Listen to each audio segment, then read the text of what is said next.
और न्यूज 18 राजस्थान की बादशाह बरकरार, लगातार 8वें हफ्ते नंबर 1 पर कायम। प्यार और भरोसे के लिए शुक्रिया राजस्थान।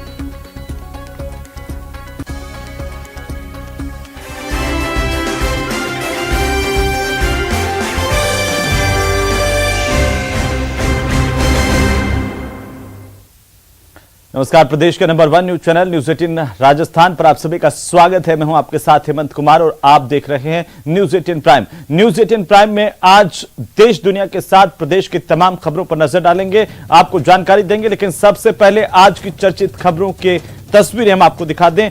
आपको बता दें कि न्यूज 18 प्राइम में आज हम बात करेंगे प्रधानमंत्री के लगातार गुजरात चुनाव को लेकर के जनसभाओं की, जहां पर इसके साथ ही आज हम आपको बताएंगे कि आखिरकार श्रद्धा मर्डर केस में क्या अपडेट सामने आया है। आफ्ताब जो कि हत्या का आरोपी है श्रद्धा का, उस पर हमला हुआ और इसके साथ ही आज बात होगी दिल्ली की हवा आखिरकार फिर एक बार क्यों खराब हो गई है और किस तरीके से लोगों के लिए हानिकारक है, बताएंगे आपको। लेकिन पहले एक नजर डालते हैं आज की प्राइम 25 खबरों पर। श्रद्धा हत्याकांड के आरोपी आफ्ताब को लेकर जा रही पुलिस वैन पर तलवार से हमला किया गया। पुलिस जब आफ्ताब को एफएसएल से पॉलीग्राफ टेस्ट करवा करके तिहाड़ जेल ले जा रही थी, तभी घात लगाए बैठे कुछ युवकों ने पुलिस वैन का पीछा कर हमला बोल दिया। हमलावर तलवारें भांजते हुए लगातार चिल्ला रहे थे कि अगर कोई ऐसा करता है तो हम उसे बख्शेंगे नहीं। बताया जा रहा है कि हमलावर पूरी प्लानिंग के साथ आए थे। पुलिस को उनकी गाड़ी में कई हथियार मिले हैं। श्रद्धा मर्डर केस में दिल्ली पुलिस ने कुछ हथियार बरामद किए हैं, जिनका इस्तेमाल श्रद्धा के शव को काटने में किया गया था। पुलिस ने श्रद्धा की वो अंगूठी भी बरामद की है जो आफ्ताब ने किसी दूसरी लड़की को गिफ्ट की थी, जिसे उसने अपने फ्लैट पर बुलाया था। दिल्ली के पांडव नगर में क्राइम ब्रांच ने पति की हत्या के आरोप में एक महिला और उसके बेटे को गिरफ्तार किया गया है। उन्होंने शव के कई टुकड़े कर रेफ्रिजरेटर में रखा और पास के मैदान में फेंक दिया।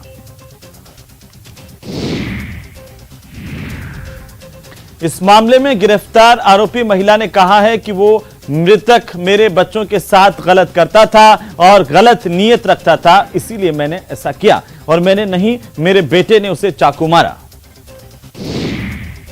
वहीं गुजरात में प्रधानमंत्री नरेंद्र मोदी ने कच्छ के अंजार में एक बड़ी चुनावी जनसभा को संबोधित किया और आम जनता से बीजेपी को वापस वोट देने की अपील की।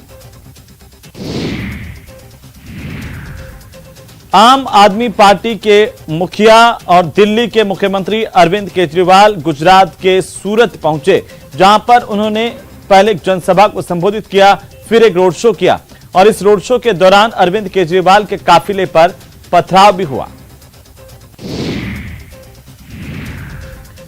भाजपा की ओर से यूनिफॉर्म सिविल कोड की घोषणाओं पर कांग्रेस के नेता राहुल गांधी ने अपनी प्रतिक्रिया दी है। उन्होंने कहा कि उनको जो करना है उनको करना है, हमें जो करना है वो हमें करना है, हमारी दिशा स्पष्ट है, हम अपना काम कर रहे हैं। कांग्रेस सांसद राहुल गांधी ने पार्टी की भारत जोड़ो यात्रा की शुरुआत आज इंदौर के बड़ा गणपति चौराहे से की। इस दौरान राहुल गांधी साइकिल चलाते हुए दिखाई दिए। कांग्रेस अध्यक्ष मल्लिकार्जुन खड़गे ने कहा कि भाजपा की ओर से कांग्रेस के खिलाफ गलत प्रचार किया जा रहा है। हमारे कार्यक्रमों के खिलाफ, हमारे नेताओं के खिलाफ बहुत सी बातें कही जा रही है। ये चुनाव हमारे नेता यहां नहीं लड़ रहे, ये चुनाव तो गुजरात की जनता का चुनाव है। वहीं असम के मुख्यमंत्री हेमंता बिस्वा शर्मा ने राहुल गांधी पर दिए अपने बयान को लेकर के सफाई दी है। उन्होंने कहा कि मैंने किसी गलत शब्द का इस्तेमाल नहीं किया है। उत्तर प्रदेश के मुख्यमंत्री योगी आदित्यनाथ ने शिवपाल यादव पर निशाना साधा। उन्होंने कहा कि चाचा शिवपाल की स्थिति पेंडुलम जैसी हो गई है। बेचारे को पिछली बार कितना बेइज्जत करके भेजा था, कुर्सी तक नहीं मिली, कुर्सी के हैंडल पर बैठना पड़ा था। तो वहीं फ्रांस के सशस्त्र बल मंत्री सेबेस्टियन लेकॉर्नू ने रक्षा मंत्री राजनाथ सिंह की मौजूदगी में तीनों सेनाओं के गार्ड ऑफ ऑनर का निरीक्षण किया। इसके बाद रक्षा मंत्री राजनाथ सिंह और फ्रांस के सशस्त्र बल के मंत्री सेबेस्टियन लेकॉर्नू के बीच में द्विपक्षीय बैठक हुई। तो वहीं केंद्रीय मंत्री गिरिराज सिंह ने कहा है कि भारत में सामाजिक समरसता टूट रही है और ऐसे में जनसंख्या नियंत्रण को लेकर के कड़ा कानून बनाने की जरूरत है। उधर वाराणसी के विवादित ज्ञानवापी परिसर का सर्वेक्षण एएसआई यानी कि आर्कियोलॉजिकल सर्वे ऑफ इंडिया से करवाए जाने के आदेश से जुड़े मामले को लेकर इलाहाबाद हाईकोर्ट में सुनवाई पूरी हुई है। सुनवाई पूरी होने के बाद अदालत की ओर से अपना जजमेंट रिजर्व किया गया है। कॉलेजियम की सिफारिश के बावजूद हाई कोर्ट और सुप्रीम कोर्ट में जजों की नियुक्ति न करने के मामले में आखिरकार सुनवाई हुई। कोर्ट ने केंद्र सरकार को फटकार लगाते हुए कहा कि ऐसा लगता है कि सरकार एनजेएसी के रद्द किए जाने से नाखुश है।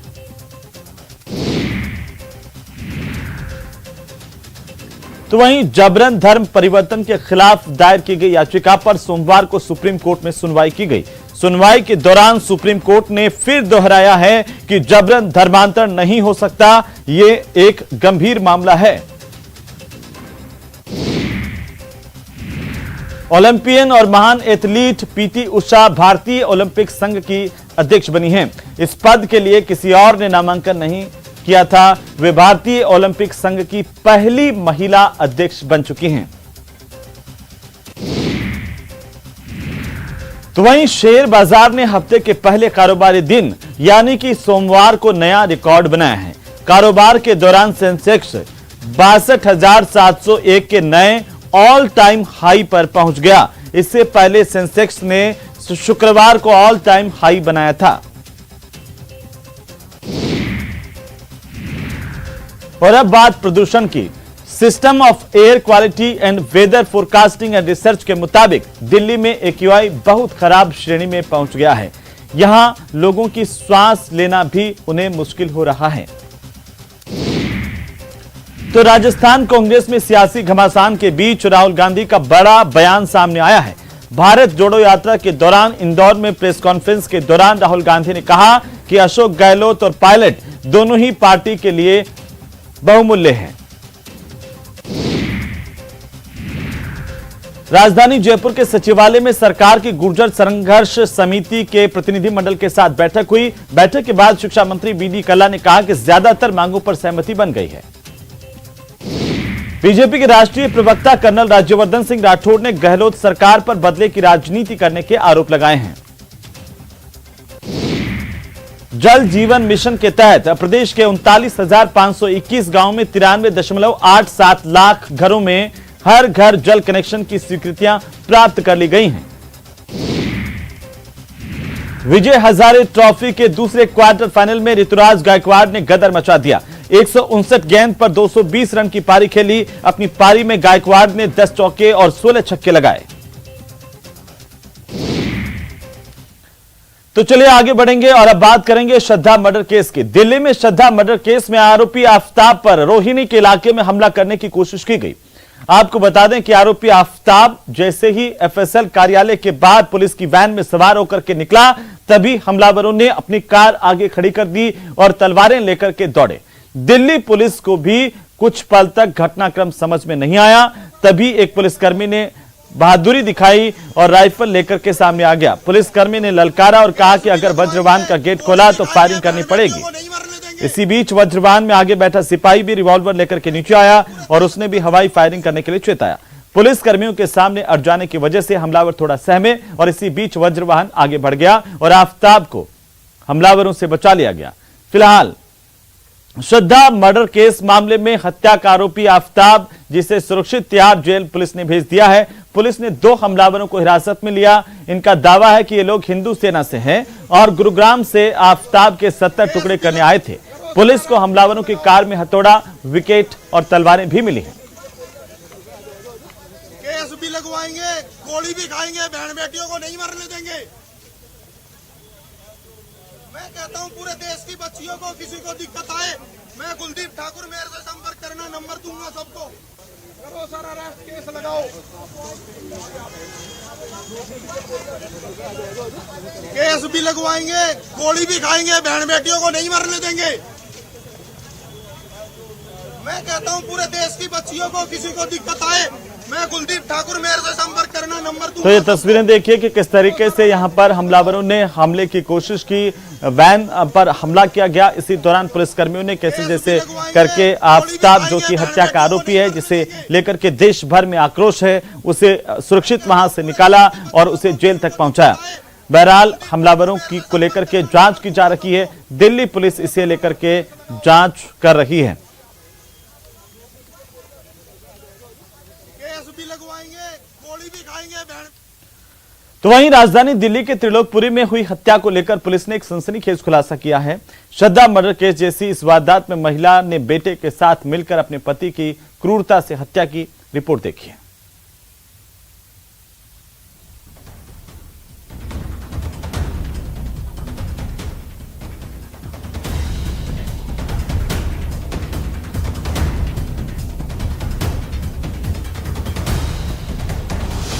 दिल्ली में श्रद्धा वॉलकर जैसा मर्डर केस, पहले किया कत्ल, फिर शरीर के किए टुकड़े, अलग अलग जगहों पर बॉडी पार्ट्स किए डंप, 6 महीने बाद खुला हत्या का राज। बेटे के साथ मिलकर पत्नी ने किया था कत्ल। राजधानी दिल्ली से फिर एक दिल दहला देने वाली खबर सामने आई है। यहां एक शख्स की हत्या के बाद श्रद्धा की तरह अलग अलग इलाके में बॉडी पार्ट्स डंप किए गए थे। 6 महीने की तलाश और जांच के बाद पुलिस ने इस मामले का खुलासा किया है और इस मामले में मृतक के बेटे और उसकी पत्नी को गिरफ्तार किया है। दिल दहला देने वाली इस हत्या को लेकर पुलिस ने जो खुलासे किए हैं वो हैरान करने वाले हैं। पुलिस का कहना है कि 30 मई को अंजन दास नाम के एक शख्स का मर्डर हुआ था। अंजन दास को पहले नशे की गोली खिलाई गई। गोली खाने के बाद अंजन दास बेहोश हो गया। इसके बाद अंजन की पत्नी और बेटे ने इसका गला काट दिया। अंजन की हत्या के बाद उसके शरीर के 10 टुकड़े किए गए। शरीर के टुकड़ों को फिर घर के फ्रिज में छिपा दिया गया। एक एक कर आरोपियों ने इन टुकड़ों को ठिकाने लगा दिया। उसको पहले शराब पिलाई 30 मई को अपने कमरे पे, और फिर उसमें नशे या स्लीपिंग पिल जो कहते हैं, नींद की गोलियां मिला दी, जिससे ये अपने होशोहवास में नहीं रहा। फिर इसको इन्होंने उसको स्टैब जो होता है, चाकू और डैगर जो थी, इनसे इसको कई जगह जो वाइटल पार्ट्स होते हैं गर्दन के, छाती के, वहाँ पे करके मार डाला।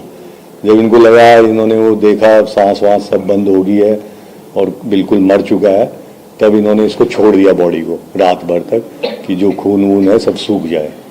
इस तरह से बॉडी को इन्होंने जब तक वो पूरी तरह सूख नहीं गया, फिर उसकी खून वगैरह की सफाई की और उसके बाद इसकी बॉडी के टुकड़े टुकड़े करके और पॉलीथीन्स में रखते गए।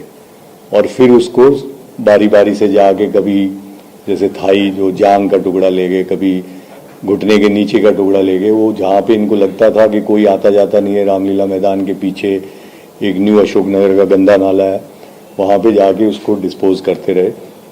3-4 दिन में इन्होंने, और जो खोपड़ी थी उसको इन्होंने, ताकि वो ना मिल जाए, उसको गाड़ने की थोड़ा सा गड्ढा बना के उसको उसमें गाड़ दिया। तो कुल मिला के करीब 8-10 इन्होंने टुकड़े किए उसके।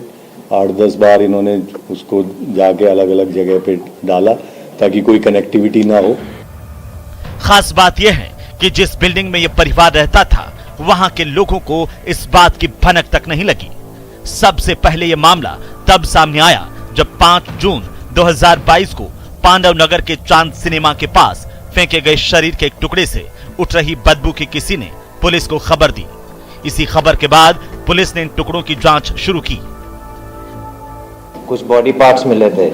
उसके बाद लगातार 3 दिन तक, तो शुरू में दो पैर, 2 थाई, फिर एक स्कल मिला एक दिन, उसके बाद एक बाजू का हिस्सा मिला। तो 3-4 दिन तक बॉडी पार्ट्स की रिकवरी हुई वहाँ मैदान से, और वहाँ एक 420 नंबर FIR PS पांडव नगर में केस दर्ज हुआ।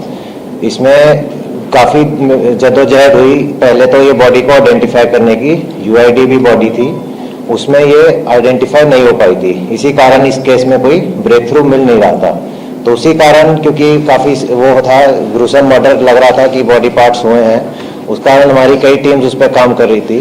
इसमें फाइनली हमारी न्यू दिल्ली रेंज की टीम एसीपी उमेश भरद्वाज और इंस्पेक्टर राकेश के अंडर इनका ब्रेक थ्रू हुआ जब ये बॉडी को आइडेंटिफाई कर पाए। इसमें बेसिकली इन्होंने काफ़ी जगह से उसमें फुटेजेस रिलीज हुई थी और उसके हिसाब से इन्होंने टेक्निकली एनालिसिस किए और उसके साथ साथ डोर टू डोर वेरिफिकेशन की।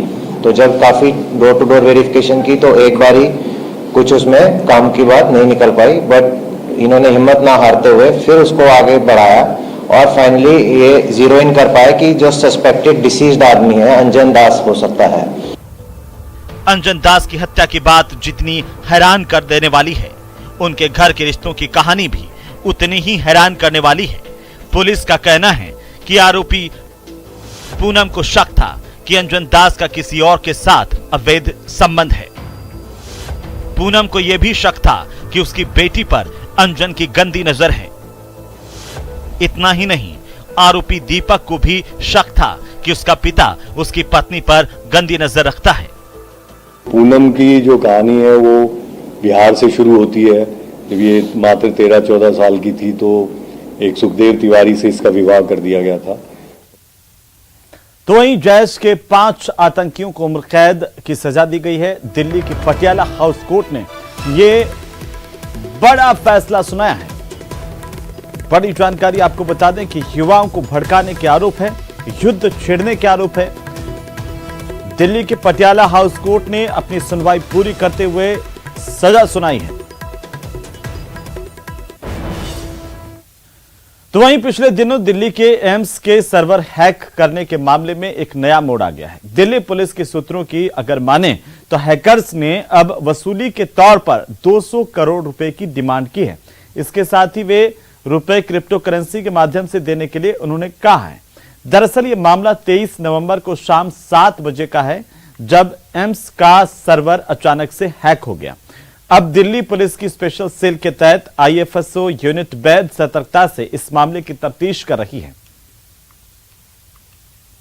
दिल्ली स्थित एम्स अस्पताल के साइबर हैक मामले में एक नया मोड़ आ गया है। दरअसल इस मामले में हैकर्स ने 200 करोड़ रुपए की डिमांड की है और डिमांड करते हुए कहा गया कि वो 200 करोड़ क्रिप्टो करेंसी में चाहिए। और इस मामले की गंभीरता को देखते हुए आगे अब दिल्ली पुलिस भी अब इस मामले की तफ्तीश को आगे बढ़ा दी है। लेकिन जिस तरह से साइबर हैक किया गया था और जिस तरह से 23 नवंबर को शाम में तकरीबन 7 बजे एम्स अस्पताल का साइबर हैक करने के बाद जिस तरह से एक उगाही करने की कोशिश की जा रही है, जिस तरह से साइबर हैक करके इस मामले में अब कहा जा रहा है कि अगर 200 करोड़ रुपया दिया जाएगा और वो भी बिटकॉइन के माध्यम से दिया जाएगा तभी इस मामले पर वो साइबर हैक के मामले को सॉल्व किया जाएगा। तो कहीं ना कहीं ये मामला अब बेहद संगीन हो गया है और इस मामले की गंभीरता को देखते हुए कहा जा सकता है कि दिल्ली पुलिस की स्पेशल सेल विशेष तौर पर जिस तरह से उसकी साइबर विंग इस मामले की तफ्तीश कर रही है, तो कहीं न कहीं इस मामले पर आगे तफ्तीश का जिम्मा केंद्रीय जांच एजेंसी को भी सौंपा जा सकता है। और केंद्रीय जांच एजेंसी की अगर बात करें तो एनआईए के पास भी ये मामला जा सकता है, क्योंकि एम्स अस्पताल की बात करें तो एम्स अस्पताल का जो डेटा है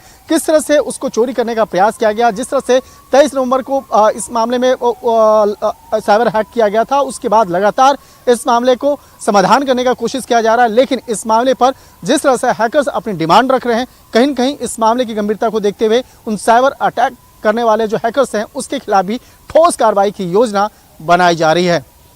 वीडियो जर्नलिस्ट रविंदर जोशी के साथ शंकर आनंद, न्यूज़ 18 दिल्ली। तो चलिए आगे बढ़ेंगे और इसी बीच कोटा से सबसे बड़ी खबर मिल रही है, जहां पर केंद्रीय नारकोटिक्स ब्यूरो की कार्रवाई के दौरान फायरिंग हुई है। जानकारी के मुताबिक नशा तस्करों ने अंधाधुंध फायरिंग की है और दहशत फैलाई है। बहरहाल पुलिस ने हथियारों के साथ 50 लाख रुपए का डोडा चूरा पकड़ा है। सबसे बड़ी खबर हम आपको बता रहे हैं, मध्य प्रदेश के सिंगोली में 3 बोलेरो कार में नशा तस्कर थे। केंद्रीय नारकोटिक्स ब्यूरो की टीम ने इसी दौरान कार्रवाई की। नशा तस्करों ने इस कार्रवाई से भयभीत होकर के टीम पर अंधाधुंध फायरिंग की है। कोटा से सबसे बड़ी खबर इस वक्त की, 50 लाख रुपए का डोडा चूरा बरामद किया गया है। तो वहीं एक युवा बल्लेबाज ने बॉलर के छक्के छुड़ा दिए। ऋतुराज गायकवाड़ ने एक ओवर में 7 छक्के लगाए हैं। गायकवाड़ ने कैसे आखिरकार कमाल किया, आइए देखते हैं इस खास रिपोर्ट को।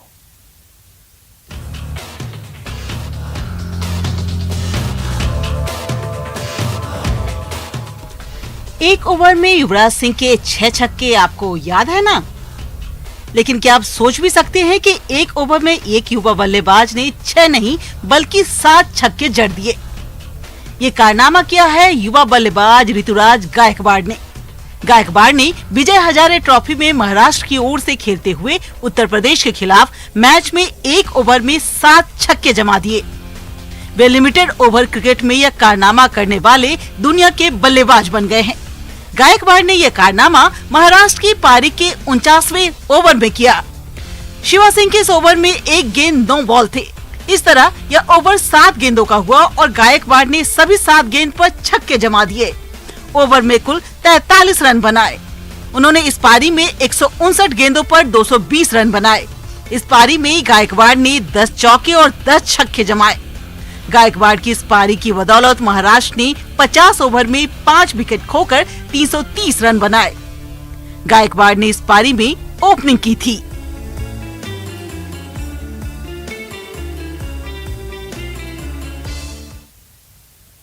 तो चलिए इसी के साथ ही न्यूज़ 18 प्राइम में आज के लिए फिलहाल इतना ही। नमस्कार।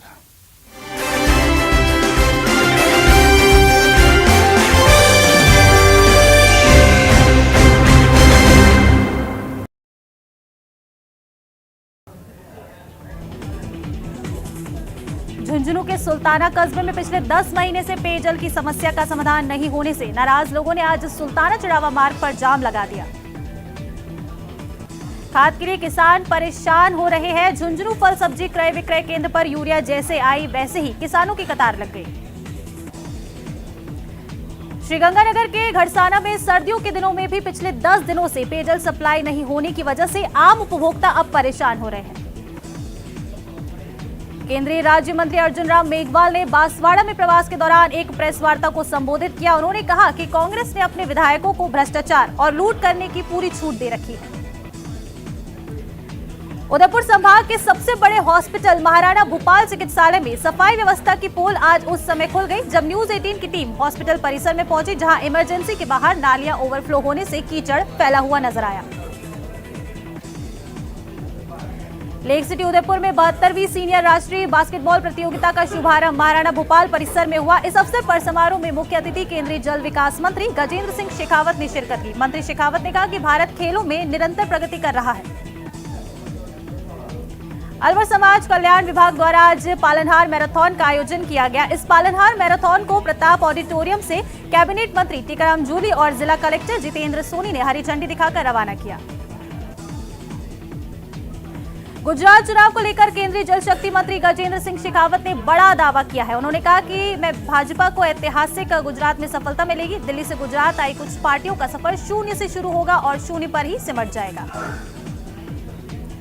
कोटा संभाग के एमबीएस अस्पताल में हंगामा, तोड़फोड़, मारपीट की लाइव वारदात मामले में अब मृतका के परिजनों ने भी डॉक्टर्स के खिलाफ थाने में शिकायत दर्ज कराई है।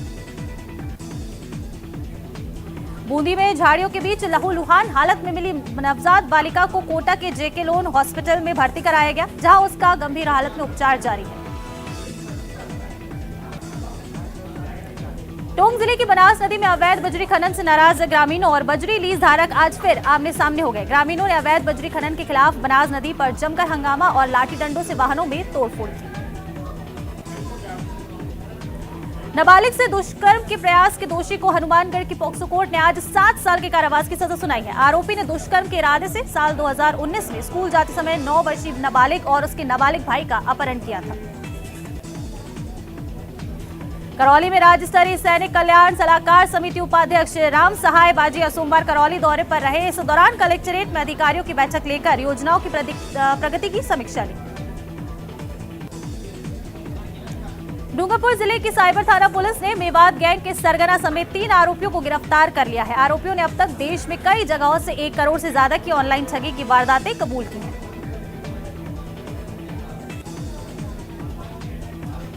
डूंगरपुर और उदयपुर जिले की सीमा पर सोम नदी पर निर्माणाधीन पुल सोमवार दोपहर को भरभरा कर गिर गया। गनीमत रही कि इस हादसे की चपेट में कोई नहीं आया और किसी भी तरह की जनहानि नहीं हुई।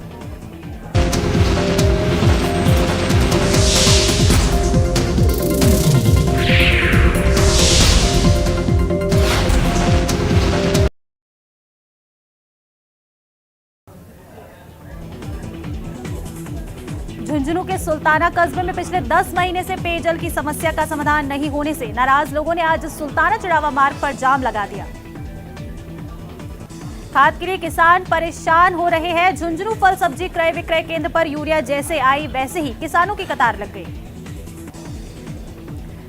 श्रीगंगानगर के घड़साना में सर्दियों के दिनों में भी पिछले 10 दिनों से पेयजल सप्लाई नहीं होने की वजह से आम उपभोक्ता अब परेशान हो रहे हैं। केंद्रीय राज्य मंत्री अर्जुन राम मेघवाल ने बांसवाड़ा में प्रवास के दौरान एक प्रेस वार्ता को संबोधित किया। उन्होंने कहा कि कांग्रेस ने अपने विधायकों को भ्रष्टाचार और लूट करने की पूरी छूट दे रखी है। उदयपुर संभाग के सबसे बड़े हॉस्पिटल महाराणा भूपाल चिकित्सालय में सफाई व्यवस्था की पोल आज उस समय खुल गई जब न्यूज 18 की टीम हॉस्पिटल परिसर में पहुंची, जहां इमरजेंसी के बाहर नालियां ओवरफ्लो होने से कीचड़ फैला हुआ नजर आया। लेक सिटी उदयपुर में 72वीं सीनियर राष्ट्रीय बास्केटबॉल प्रतियोगिता का शुभारंभ महाराणा भूपाल परिसर में हुआ। इस अवसर पर समारोह में मुख्य अतिथि केंद्रीय जल विकास मंत्री गजेंद्र सिंह शेखावत ने शिरकत की। मंत्री शेखावत ने कहा कि भारत खेलों में निरंतर प्रगति कर रहा है। अलवर समाज कल्याण विभाग द्वारा आज पालनहार मैराथन का आयोजन किया गया। इस पालनहार मैराथन को प्रताप ऑडिटोरियम से कैबिनेट मंत्री टीकाराम जूली और जिला कलेक्टर जितेंद्र सोनी ने हरी झंडी दिखाकर रवाना किया। गुजरात चुनाव को लेकर केंद्रीय जल शक्ति मंत्री गजेंद्र सिंह शेखावत ने बड़ा दावा किया है। उन्होंने कहा कि मैं भाजपा को ऐतिहासिक गुजरात में सफलता मिलेगी। दिल्ली से गुजरात आई कुछ पार्टियों का सफर शून्य से शुरू होगा और शून्य पर ही सिमट जाएगा। कोटा संभाग के एमबीएस अस्पताल में हंगामा, तोड़फोड़, मारपीट की लाइव वारदात मामले में अब मृतका के परिजनों ने भी डॉक्टर्स के खिलाफ थाने में शिकायत दर्ज कराई है। बूंदी में झाड़ियों के बीच लहूलुहान हालत में मिली नवजात बालिका को कोटा के जेके लोन हॉस्पिटल में भर्ती कराया गया, जहां उसका गंभीर हालत में उपचार जारी है। टोंक जिले की बनास नदी में अवैध बजरी खनन से नाराज ग्रामीणों और बजरी लीज धारक आज फिर आमने सामने हो गए। ग्रामीणों ने अवैध बजरी खनन के खिलाफ बनास नदी पर जमकर हंगामा और लाठी डंडों से वाहनों में तोड़फोड़ की। नाबालिग से दुष्कर्म के प्रयास के दोषी को हनुमानगढ़ की पॉक्सो कोर्ट ने आज 7 साल के कारावास की सजा सुनाई है। आरोपी ने दुष्कर्म के इरादे से साल 2019 में स्कूल जाते समय 9 वर्षीय नाबालिग और उसके नाबालिग भाई का अपहरण किया था। करौली में राज्य स्तरीय सैनिक कल्याण सलाहकार समिति उपाध्यक्ष राम सहाय बाजिया सोमवार करौली दौरे पर रहे। इस दौरान कलेक्ट्रेट में अधिकारियों की बैठक लेकर योजनाओं की प्रगति की समीक्षा ली। डूंगरपुर जिले की साइबर थाना पुलिस ने मेवात गैंग के सरगना समेत 3 आरोपियों को गिरफ्तार कर लिया है। आरोपियों ने अब तक देश में कई जगहों से 1 करोड़ से ज्यादा की ऑनलाइन ठगी की वारदातें कबूल की हैं।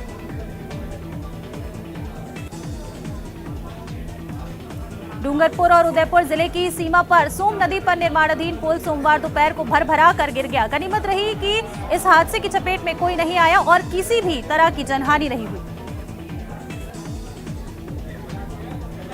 बारां जिले के राष्ट्रीय राजमार्ग पर बांसथूनी के पास भीषण दुर्घटना में 2 लोगों की दर्दनाक मौत हुई है, जबकि एक गंभीर रूप से घायल हो गया। कांग्रेस नेता राहुल गांधी की